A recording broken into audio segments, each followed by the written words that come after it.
Welcome to E360 TV, the live streaming and on-demand destination for influential voices and enlightened audiences.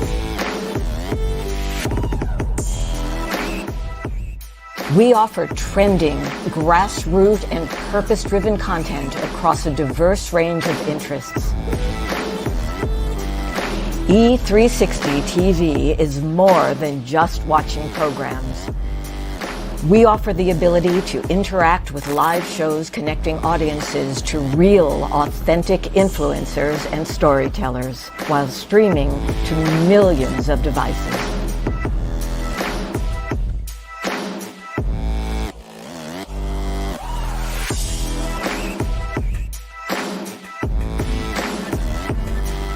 Real experiences. Raw conversations. One destination for it all.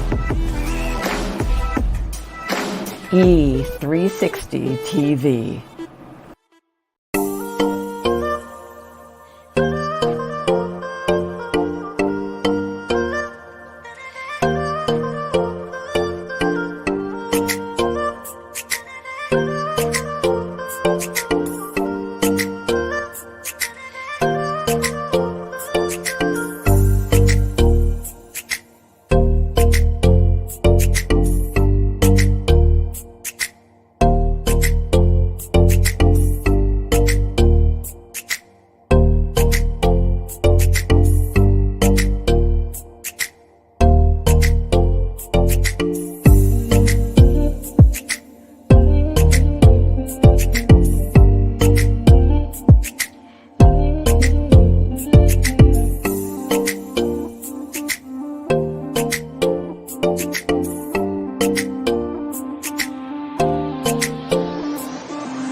Hey, and welcome to FEM Talk, everybody. It is another FEM Talk Tuesday, and I'm going to let the beautiful Mimi take it away.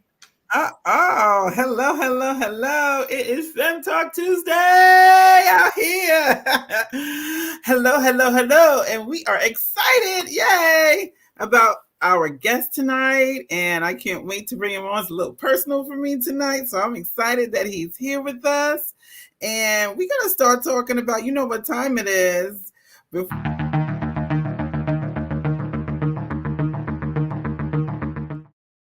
That's right, hot topics. And tonight's hot topic, I don't know if y'all was watching March Madness. And it was a lot of madness because none of the number ones were in the Final Four nor one. But we have, look at the other ladies join us. Go on, Miss Brandy. Hello. What's up, FEM Talk Nation? Talks, yes. Good morning. Oh, good evening. Good evening, ladies. Good morning. Konnichiwa. Konnichiwa. So I don't know if you ladies watch March Madness, but it was quite mad the last few weeks. But in particular, I don't know if you watched the women's finals, or even the women's or any of the women's games, because if you did, then you were able to relate to the story that I wanted to talk about tonight. There was some controversy because, as you know, LSU won. Woo woo woo! They took the title. But during the game, towards the end of the game, one of the key players, Angela Reese, she is an amazing player, has been one of the stars for LSU for a while now, and was pivotal in their win, not just on that day, but throughout the season and throughout the NCAA competitions. But towards the end of the game, she gave a little bit of shade back to her competitor, Caitlin. And now she's being criticized, ridiculously, for giving back the shade that Caitlin had been given to everyone that played her up until the finals. So now the controversy out there, should people be talking about Angela Reese the way they are, or is she just doing giving Caitlin back what Caitlin gave to everybody else? So I want to throw it out there because that was the conversation on many talk shows this week. Is what do you think about that whole situation with her? You are muted, ma'am. You're muted. Hello. Oh, I said, actually, this is one of the things she was doing. Her hand up, right? Can't hear you. Give it a hand, or did she give it a finger? What did she do? Well, Caitlin, one of the things Caitlin is known for is doing like this. I can't see you, meaning she done, she got the ring. Yeah, and then the ring, she did the ring. But if you've been watching, and if you even saw Iowa, Caitlin is known. She is the biggest trash talker out there in women's basketball right now. So every game to every opponent, she was doing this, which means I can't see you. Can't see me. I'm blowing by you, whatever. Or she'll go like this to the crowd, like, or she'll do like this, like I'm gonna get my ring. So towards the end of the game, Angela Reese thought it was like, it's time to give you a little bit back what you been giving to everybody else. So she went and did a little bit. We can't do what everybody else do. And I'm gonna say just like that, we can't do what everybody else do. I'm leaving my comment right there. It's basketball. Like, it's warranted. The guys do it. Why can't the women do it too? They're out there playing just as hard, and they play some really good technical basketball, the women do. So let them trash talk. Let them, have their accolades. Let them, be happy, right? For themselves, for being able to win a championship. Let them do their thing. It's sportsmanship. It's good sportsmanship, right? It really is. I can say now, she's not ladylike. Right. Yeah. So here's some of the stuff that they've been saying. Right. So, old girl's a queen, competitor, hermity, good for the sport, champion in our hearts. And our queen does it in. She's a thug. She's ghetto. She's unprofessional. Bad for the sport. Carry. Fake champion. Man, be for real. Don't put it out there if you can't take it, first and foremost. And as a former athlete, that competitiveness, like, one, don't give us any ideas when we're already in the heat of the moment. But two, when we return it, when we're the actual champion in the situation, right, bow down and say, we'll see you next year. Right. Exactly. And with Caitlin being the person that she is, right, and doing it all season, it was warranted for her to come at the end to say, I've won the championship. So now let me get you back. Right. So now what? Right. And and I loved it because even now to our point, and this is the mess now. Now this is what mess in terms of adults do. Because now they just interviewed Caitlin, and she said, I'm all for it. Because she says we are competitors. She says that's what we do. We trash talk. And she says, I'm a fan of Angela. So back at you, all the people that have been criticizing, just had her on the sports talk show, and that's exactly out of her own words. She said that. So to think that it's the people that are Mhm. trying to make it something different. You know, The people that aren't even playing this game and in the moment, y'all the ones piping up and having an opinion about it. Like, why can't we just enjoy the fact that one, it was an awesome game, and two, the best won that day? That's it. That's right. That's right. Like, give these ladies their flowers. Show them that this moment was earned and deserved, and they need to be celebrated right now. That's right. You know, one of the shots I loved was Ari Chambers was Angela actually ran to her, and Ari was able to put a crown on her, say, yes, we're gonna crown you as queen tonight. And she got her little crown on right there after the celebrations. I loved it because that's what needed to happen. Instead of giving her flowers, that's some of her name, her Black Barbie, all of those things. I love how she comes at the game.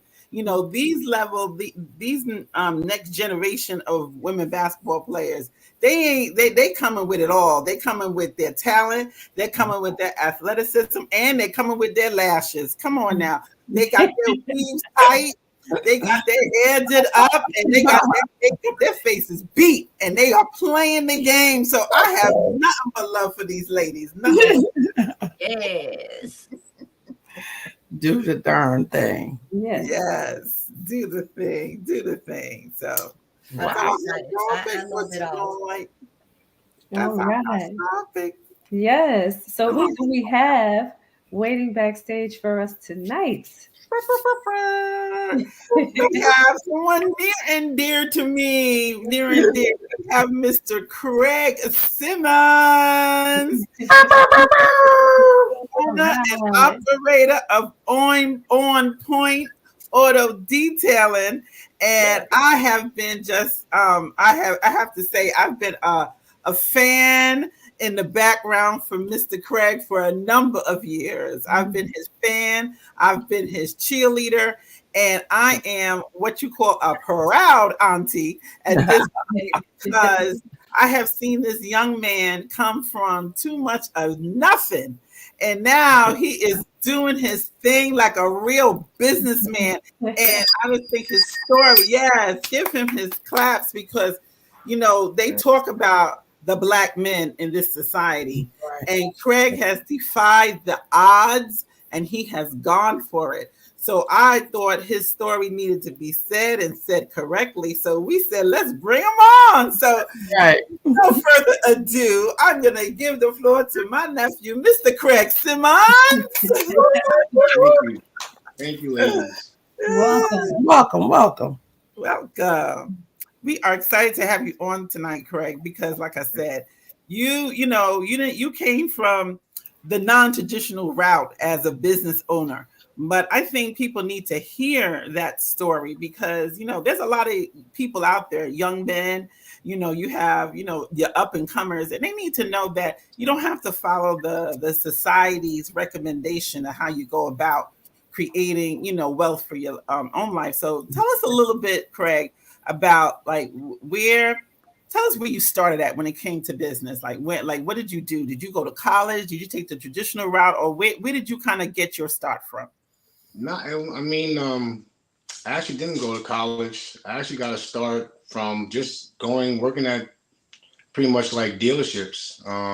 That's how I got my start from out of school. I didn't go to college right out of school. So I started working at dealerships because I like cars, just from hanging out with my friends and saying, as a kid, saying, oh, that's my car. You got this car. We always used to love seeing nice cars going up and down the street and stuff like that. So, so I started working at dealerships. And once I got the opportunity to pursue detailing, I loved it. So, and that's what I was doing from Jaguar to BMW. And I worked at BMW for a while. And then I got laid off. So I had to find out something else to do.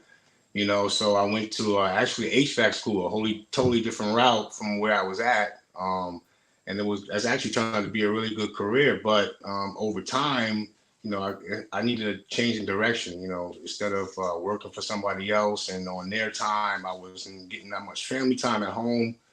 I was always working, so getting called out later in the night, 9, 10 o'clock at night, got to go back out, fix heat and stuff like that. So When the pandemic hit, we didn't really get that much work from doing HVAC. So what I started doing is, since I was detailing cars, I started detailing more people's cars. And, once the pandemic was over, I was working during the week, and then all these people started calling me like, "Oh, can I get my car done today? Tuesday, Wednesday." I said, "Well, I don't have any time because I'm working." So now I'm working for somebody else, making something out, while I'm missing out on all the other money that people want me to do their cars. So, I took it into myself to, leave the job that I was actually doing. Hey, wait, don't tell us. Wait, don't leave yet, because you go. Yeah. I want to get everybody to get the whole story.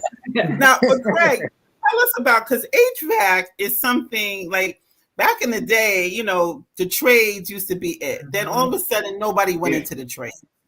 Yeah. And then you went into HVAC. Now, I know, as from where I come from in my profession, HVAC is nothing to sneeze at. And we would pay people a lot of money to work for us for HVAC. So tell us a little bit about that business, because that was nothing to sneeze at either, right? No. And, there's not a lot of Black people in HVAC at all. So it was kind of shocking. Some people were like, "Oh, you want to do this?" And, they wasn't expecting me to even, graduate school when I went to school after I got laid off from BMW. So, like, my best friend, Dale, who was down here a couple of weeks ago or last week, he worked for Con Ed. And he was like, you should get a trade job, and, in the meantime, instead of just staying at home collecting unemployment. So, I got that, went to HVAC, and, probably like a few months after I got laid off. Did that for about 12 to 13 months, graduated with honors, and I had a job within probably like 6 days out of school. Wow. So it was really that easy, because there was a lot of people that needed, people, with no experience. I mean, I started at the very, very bottom, carrying the boss's tools and, doing all that stuff like that. It was hard work, every day. And I was working for, the guy that owned the company. He worked for like Panera Bread and, Burger King, Checkers. So we used to do all these restaurants and all types of day and night, and, all the way down from like Jackson, New Jersey to Montville, New Jersey, so we was all over the road. It was a lot. And then once I moved down here and I started doing residential, it was just that it was just taking a lot of time away from, my home life, because I was always working. Summertime, it was like I couldn't take a vacation when I wanted to. Wintertime, you got to work extra time because it's cold. They tell you what you have to do. That's the season. The summer and the winter, they need the heating and they need the air. So Right. I'd rather be doing something else, but no, I'm in the house. In the attic is 130 degrees. I'm in a crawl space where it's mice and nasty, all types of stuff. Over time, my body, it takes toll on you. You get, it hurts. You crawling and climbing, and you're up on 40-foot ladders. I mean, it gets kind of scary, So I didn't want to do that anymore. When I was younger, when I first got into it, it was no problem. Money was good. It's a good career. I mean, I will encourage a lot of younger people, men and women, to take that route, right. Because we need people that can use their hands out there that can fix stuff, So, Right. But yeah, HVAC is definitely a good career. It held me down for a long time. For sure. I mean, and I think that's what people don't, And I saw that what went across this pivot, and what I loved is that when you saw that, the BMW thing kind of fell through the cracks. And I remember how many years he was working there. And, I think that's what a lot of people don't expect. Like, even now, right now, we're in a quote unquote recession, but all these main businesses are just laying people off. So having that pivot, remember the pivot plan, being able to say, okay, what's plan B? I love that you went into that. And I remember the time you went into that. And we was all like, wow, that's a great opportunity to go into. Because I don't think people think that way, to kind of like, what's the plan B? What's plan B? Right. So I love that you did that. Yeah, sometimes the odd jobs are the way to go. You just they don't advertise in the paper and stuff. You gotta find these jobs. So and like me, I just was sitting at home and saw the commercial for Lincoln Tech, and then I just went to Lincoln Tech. That's how I got it. I love it. And and again, to know that the traditional route isn't what you have to do to be successful so important. And I think that's the big thing that we want the young people to know, that it's not, college don't have, that doesn't mean you're not going to make $1 million. That doesn't mean, as a matter of fact, sometimes I think it pigeonholes you. Just my little opinion, but anyway. Hit the bell on that one. And then there's the flip side too that says, just if that it doesn't take, you don't jump right into entrepreneurship. So you do got to pay your dues. You do got to do something. Yeah. And I like that you're saying, you realize you needed to make money. You had to do something. It is lucrative. It just wasn't what you wanted. Mm-hmm. It didn't turn out to be what Craig needed for his life and his lifestyle. Mm-hmm. Yep. For sure. And I know for me in the business, hey, auntie's watching, but I know in the business that I'm in, in school districts, we couldn't pay. I mean, when I tell you we could not pay to hire an HVAC person. Mm-hmm. Shima could attest to that. We had that position open for a long time because it wasn't even worth for them to come. I remember the last time we looked to hire somebody, we was going to offer $100,000, and the person said, "No, thank you," and wouldn't take the job because with the building industry, all these homes and apartments going up.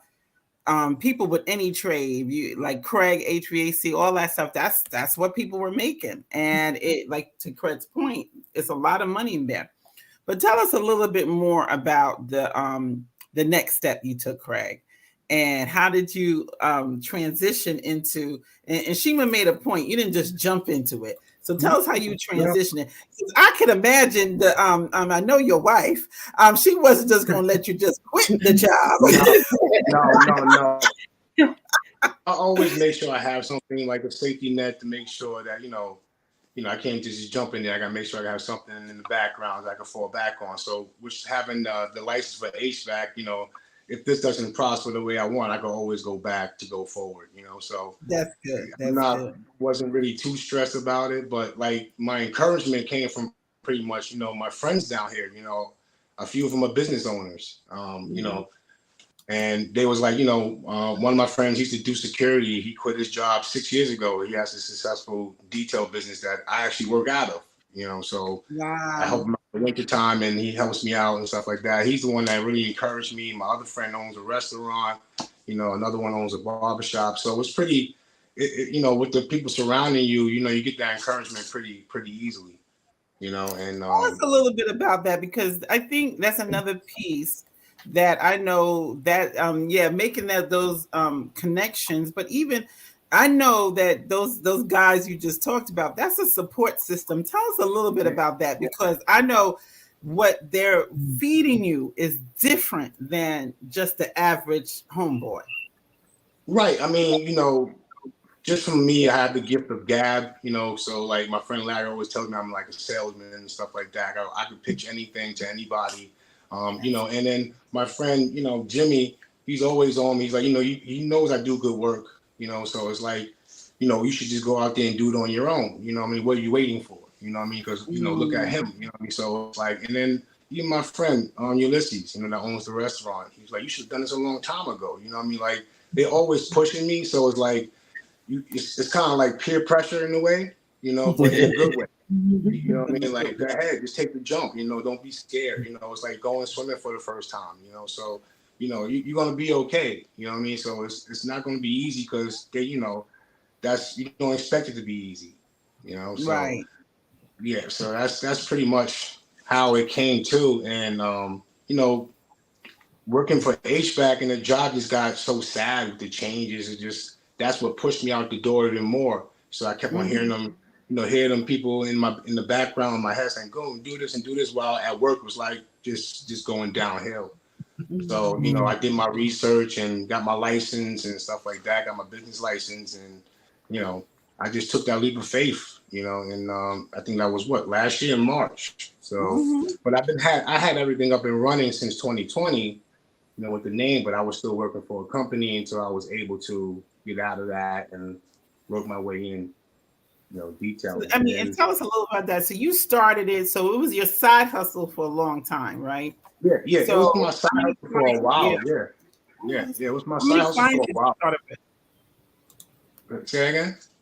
I said, how many clients did you start out with? Because, again, starting out a business is not the easiest thing. So tell us a little bit about how did you get your business? Like everybody, was it word of mouth? Was it family? It was word of mouth of his family. I mean, when I first moved down here in 2011 in Delaware, I was in townhouses, so they're really close. So people are right there, so they can actually see you. And then, when you see the same people every day and they see you doing cars, and whose car is that? Whose car is that? I'm like, oh yeah, it's my friend's car because you just want to wash, or I'm out there doing my car, my wife's car, or one of my other friends or a coworker, just to give me a shot, to do it.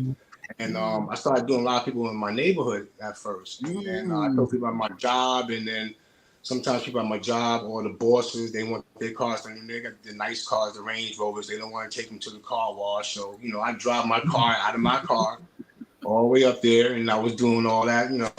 It was okay for like on the weekends, when I wasn't working, because I had to work every other weekend. So the weekends I wasn't working, I was doing cars, and I was trying to get at least 2 or 3 cars a weekend, trying to. Sometimes it was one, wasn't that much. But, once the pandemic hit, those numbers started rising pretty quickly because everybody was home. Wow.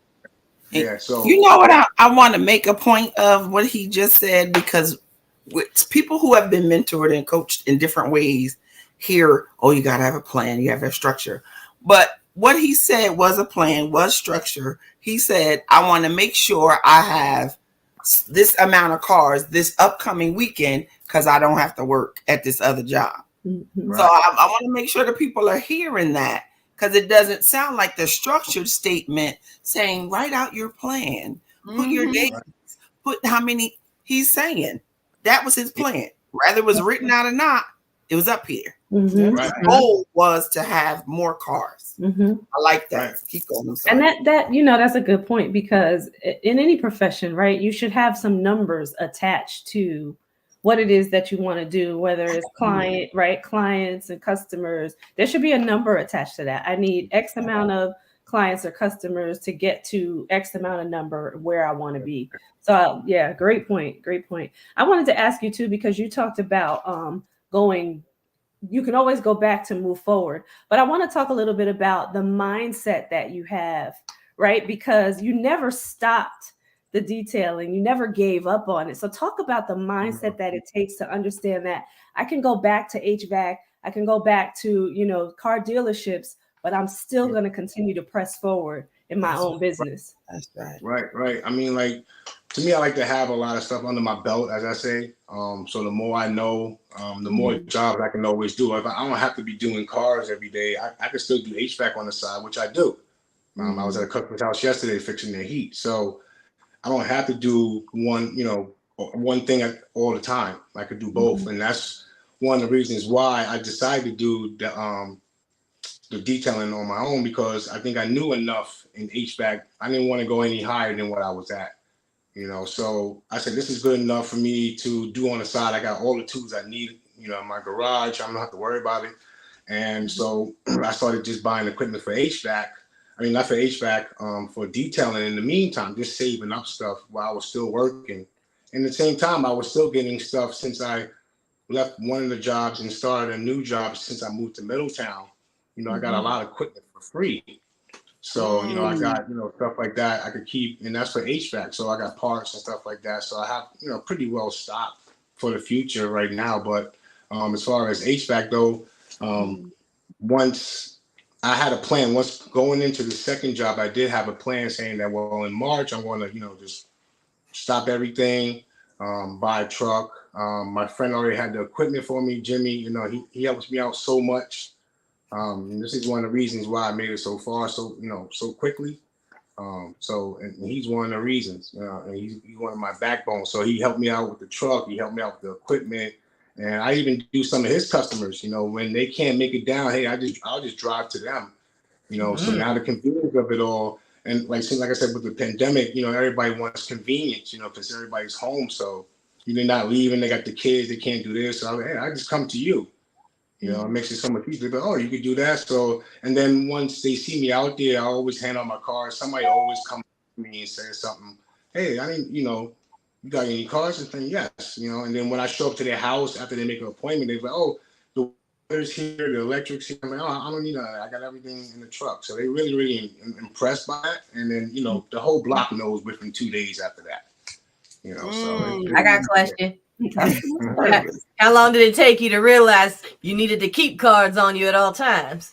Yeah, very quickly. Sometimes I didn't know. I thought I had enough. I'm like, oh, I'm patting myself down. Like, oh, wow, I don't even have any. So, yeah, definitely got to keep a card on you. More than one, that's for sure. Wait, I have to ask now, do you have a QR code right now? No, I don't. I'm working on that stuff, too. I'm a little slow. I'm going to catch up pretty quickly. But you know what? And I want to go back like you did, Tracy. Mm-hmm. And this is the thing that people, your best customers is usually the people. Remember that he's his wife's car, and that would be in his driveway. So he made his own advertisement because people would see, well, what are you doing? You know what I'm saying? Mm-hmm. And that's how it built because they kept on seeing him doing his car, him doing his wife's car. And Craig's car is always lit. So I know, so if he didn't have a car, he's going to do his car. Yeah. Smart right. In that, let them see it. Mm-hmm. That's right. Let them see you doing it. So I love that, Craig. I love the thought process. Mm-hmm. I'm out there Sunday mornings, when people are walking and they see me out there doing my car with my truck, and they didn't know, or they might just come up and ask for a car in my neighborhood, or sometimes do your car or something like that, Melissa. When I come over to your neighborhood on a Sunday, people ask for their car. So it's just as long as I'm out there, people's always going to ask. So mm-hmm. I could be at the store getting something to eat. I mean, somebody will come up to me. So it's definitely good. I love it. Yeah. I love it. So I love tell us when you think about. Go ahead. I'm sorry. No, I was just gonna say the power of being able to talk to people, right, and connect with people outside. Yeah. I know social media is great and all of that, but just that live connection. And when you said you have the gift of gab to do that gets you business, right? Yeah. Don't be afraid to say hi, and people ask questions and stuff like that. You spark up conversation pretty quickly. And, unless they're asking for a card, or like today, one of my HVAC clients, he had a friend do some work for him. And he came to me and said, man, just call my guy. I'm going to pay you for his detail. So the guy came over today, dropped off his truck. That's what I was telling you before. He was so impressed by how clean the car was, So, I mean, word of mouth, it definitely works. And like I said, sometimes it's not what you know, it's who you know. And they'll get you far. Your wife is agreeing with you, Mr. Simmons. But one of the other things I just love, and again, you remember, and for those out there, his wife is Dr. Simmons. She was on with the Farmer Sisters. That's his boo. So hey, shout out. We gonna have them back too. But one of the things that I want you to also tell everybody, because it wasn't like you said, you made a couple of points that you had to build up your supply and everything you needed to start the business. So tell us what went into everything you needed in terms of starting this detailing business. So starting it up. All right. So pretty much I went and did my research to get my business license, number one. Then I made some flyers. I had Jen make me up some flyers with my, stuff like that. And, I took some pictures and I keep them at the time I was still in my car, so I just keep them in my car. And when I do stuff like that, I just go to people's houses and just fold them up and just slide them in their screen door, just like how I used to do from my HVAC years, So I took a lot of that information that I learned there and I applied it in my career. Especially talking, customer service wise and stuff like that. Like after, when we used to do HVAC, and when we come out the house, we used to hang out, little things you hang on the door. We had to do 3 houses, one next door, and across the street. So I used to do the same thing with my flyers. And sometimes people would call back, stuff like that. So, and then, I made sure that I did price on the equipment, and Jimmy helped me out with that as well. You know, he gives me all these prices. We need this. We got a list how much we're going to spend, what we need, and stuff like that. So we knew how much we won't go over budget, and some of the stuff that we couldn't really afford, we just probably made ourselves, and we made do with what we had. But starting up the business was, you know, one of the best things I ever did, though. Wow. Should have done it a long time. I mean, this is not just it. I'm going to keep the name On Point, but I'm going to have more things under the name On Point. So, you know, maybe HVAC, maybe, you know, but that's just what in the future. But yeah, it was definitely a blessing in the sky. So I love it. I love it. So I have a question to some young cat that might be tuning in tonight, or somebody shares this with them and they're interested in getting into the car detailing arena, because it is a good entry point for somebody that don't have a lot of time due to school and stuff like that too. Where would you suggest that they start? Well, I mean, as somebody being young, I would just go ahead and get on, you know, get your car, get some stuff, and start going around. Like, we work with a guy who's, I think he's 21 years old. You know, he's going to school and stuff like that. He wants to be an architect. He's doing online classes. But, you know, we encouraged him to start his own business. You know, and he did that. He got his license and did all the procedures correct, you know. And he's starting to advertise. He hasn't got any clients really yet, except for his, you know, his friends, his roommates, his girlfriends, his mom, stuff like that. But, you know, you got to start somewhere, you know, right. And then, you know, I'm just helping him out with like what equipment to buy that's cheap, that he could start out, because you don't start out with the best stuff right off the bat. You got to work your way up. And as you get better equipment and better products, you know, the work becomes easier and easier.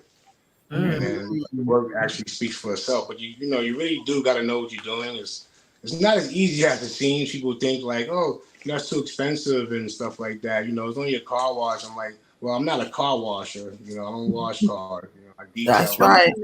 There's a difference between a car wash and detailing. Exactly. I mean, if you want a 3-minute wash, go ahead and go to the car wash. You know, but you know, my wash is going to take about 2.5 hours. Right. Yeah, so. What's your go-to tool? No matter what vehicle you're working on, what's your go-to tool? Wait, my go-to tool is probably what you think called Tornado. It helps get a lot of stuff off the carpet. That's probably the best thing. Interior details are the worst thing to do, especially with dog's hair and hair all over the place. But they got this thing where you use compressed air. It's called a Tornado, and it blows air like crazy, like over 200 miles an hour. All this stuff just goes blowing out. So yeah, it's definitely that's my definitely go-to. Wow. So tell us, I mean, 2.5 hours. I mean, it's almost depending on how big the car. That's 3 hours. What is happening in those 3 hours, Craig? So I mean, for a car, because my little 10-minute wash. Right. That 3 hours.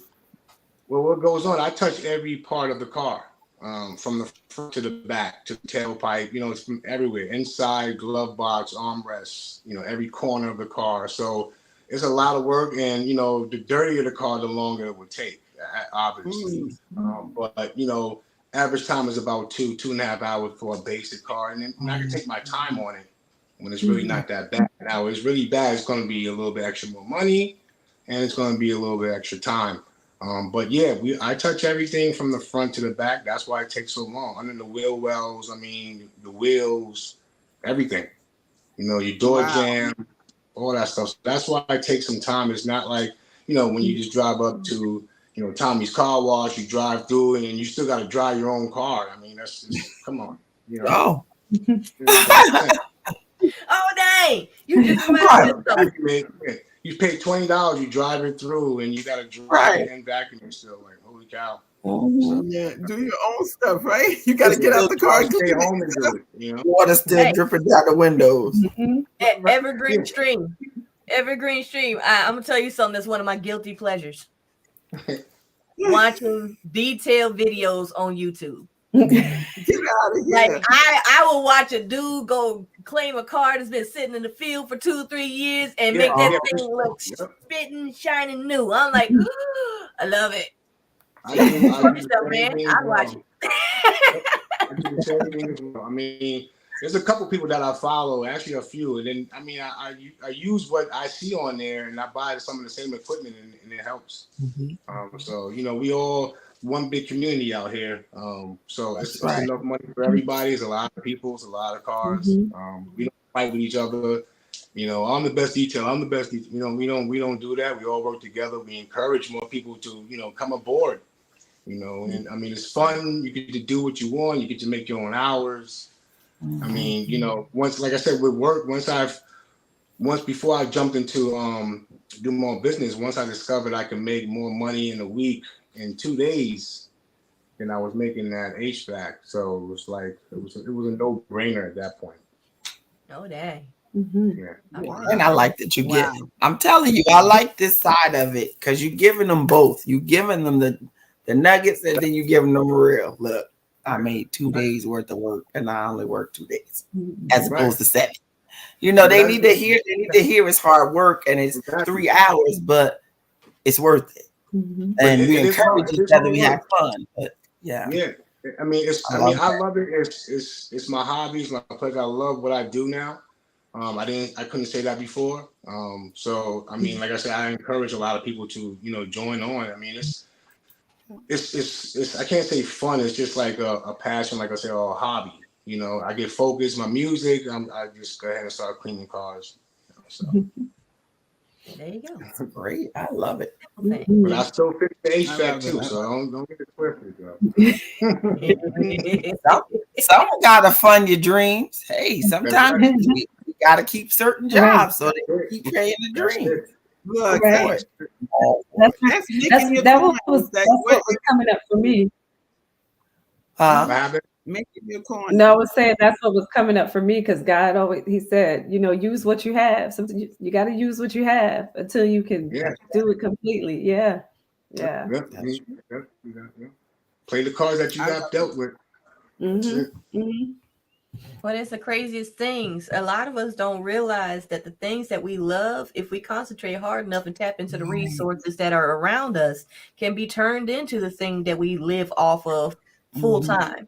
But we got to get back into that dream mode and start seeing things differently. Because that employee mindset, it's useful for a time if that's where you had to start, but it's a trap if that's where you remain without a plan. It can close your mind. Yeah, it sure can. That's what you get. That main question all the time. I'm sorry. I was on delay. I cut. It was all right. Go ahead. No. You go ahead. Mine's is going. No, I was just saying. You hear that same question, like Brandy said, that you always go with that question. What would you do for the rest of your life and not get paid for and still love it? So you start there trying to figure out what's that thing. I'll do it in my sleep. I'll do it with no sleep. I'll do it with no money. Yeah, it's a big stress reliever. I mean, it's still stressful. Don't get me wrong, but it's a different stress. Because everything's on you now. It's not you trying to make time for somebody else. Got to be there on time. Can't be late. You got to follow all these procedures. It's actually a little bit better. It's slow. You got your slow periods. It happens. In the first 2 years of the business. So I expect it to really take off probably next year or the end of this year. Hopefully, sooner the better. Yeah. And you've been real resourceful, Craig. Because even when even when it was slow, I saw you out there. You was doing some handiwork. I mean, you was just using whatever skill you knew. Yeah. I mean, I put TVs on the walls for other people. I mean, I do it all. So pretty much whatever. If they're gonna pay me to do it, I'm gonna do it. I was at one of my clients' houses cleaning out his dry event. Something simple. He paid me for it. So. That's so awesome too, though, when you think about that part of it, because you're making it work and doing what you can do to continue, right? Just to keep going, but still doing it your way, though. Right? Because that's still your time. You decide how you want to spend your time. Exactly. Using the skills that you have from other places. So I love that. Right. Yeah. Go ahead. I'm sorry. Go ahead. Finish that. I'm sorry. No, I'm just saying, like waking up on your own time is, you wake up a little bit happier. You know what I mean? I wake up earlier than I wake up 4 o'clock in the morning, but I'm not like saying like, oh, I gotta go do this. I gotta, you're saying you're dreading what you're about to go do. Me, I'm like, all right, I got these cars. Let's go get that money. So that's my mentality. That's my motivation. So I'm just gonna stick with it. I wake up at 4 o'clock in the morning for me. Mm-hmm. And happy. I might roll over at 4 o'clock in the morning. Right. Now, I guess this young seems mentality. right. Mm-hmm. So this seems to be like your true love. So you know what I want to know is what's your expansion plan? Where do you see your company going in the upcoming years? I said to myself, hopefully within 4 to 5 years of having the business, I have a shop for myself, and then I can have somebody else doing my mobile division. So this is just the first step. So once I get the shop, then that's when it's going to really take off big time. Because I got people that want to work with me, but I got to get more of the clientele. Like my friend, I got to have cars constantly coming in, which is starting to. So once that happens and I get a shop, and then somebody else can take over my mobile division, and just keep on making money. That's and growing. Pretty much. That's cool. That's the key word right there. And growing. Now, I was looking at your pictures, Craig. I saw you. Was that a boat? I saw you detailing. Yeah. We do both. Yeah, we do both. I'm trying to get to airplanes. Airplanes is the next step. All right. Come on now. Yeah, it doesn't stop. Like I said, it doesn't stop. I love that, and that expansion. I love that idea because now it's not just cars, it's detailing. So, now you talk about boats, you talk about airplanes. Go ahead, Mr. Simmons. You go for it. That's right. They even do countertops. So, you can polish and protect that with ceramic coating and stuff. And so your countertops will look good. So, I am looking into that, but I'm actually a little busy. I'm trying to focus on this first, and then I can, expand out. Because I need that. I need that one, Craig. So you can do the garage first, and then do the countertop. Detailing. And then check on our HVAC to make sure it's all tuned in. Good. One-stop shop. That's how it is. Well, there you go. Yeah. You have the car shows though, right? You have them cars ready at the car shows. That's right. That's right. Oh yeah, I do. Local ones as well. Yes. So when they have like the cars and coffee, I might go over there and hand out some cards.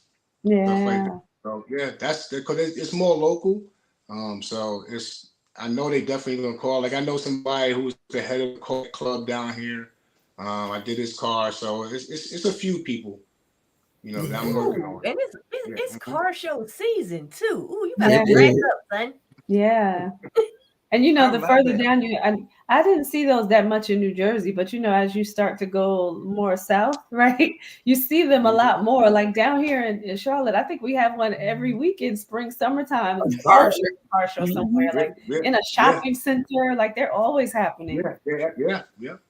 Oh, and then slingshot drivers too. They love getting them joints detailed. They everywhere. Every party there's somebody with one. Every single party. Yeah. Wow. Do you have a favorite? I don't know. Now that you're doing boats and you want to do planes, I was gonna say vehicle. Okay, let's just say car. Do you have a favorite car that you like to detail? Like, I'm gonna get into this. I do like the Porsche right now. The Cayenne truck, but Porsche is definitely. We actually have two in the shop right now, getting done. So yeah, once I see them, my wife got me into them. She loves them a lot, but after driving them and then cleaning them, yeah, it's definitely the car to get. Yes, see, I love it. You're getting some business in the car. I do see that. He gonna get all the business. He gonna get all the business. He's setting up all his setting you up appointments. by putting it on the show. He's setting you up. Yeah, we sure did. Tell Oh, I order them for you, Uncle. I order them for you. Don't worry. yeah, of course. But you know, and I think that's also it. Like, you know, the amount of support that I know, we just love us some Craig. But I know whatever we could do, we will support. And I remember telling Lamont recently, I said, I don't care whatever Craig does now, he got my support. And I said, once he get the building, I'm gonna be his first investor, because I have seen this man's worth ethic, and it is no joke, and he is serious. So that's the people you get behind. That's the people you get behind. So I'm just showing you off because you deserve it, Craig. You've done it, and I'm Team Craig. I'm Team Craig. So here, there you go. Thank you. Your mama is Team Craig too, but we know your mama is Team Craig.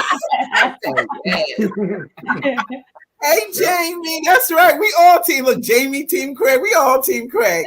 And you know, and that's the thing that I think that also when you go in and when people see what you have committed to, it is easy to support somebody like Craig. When you see what they've done to not just advance themselves, but his whole family, you know, and I just watch him, and that's just a little piece. And next time we got to bring you on as Coach Craig, because he was also doing the little league stuff this year too. So now.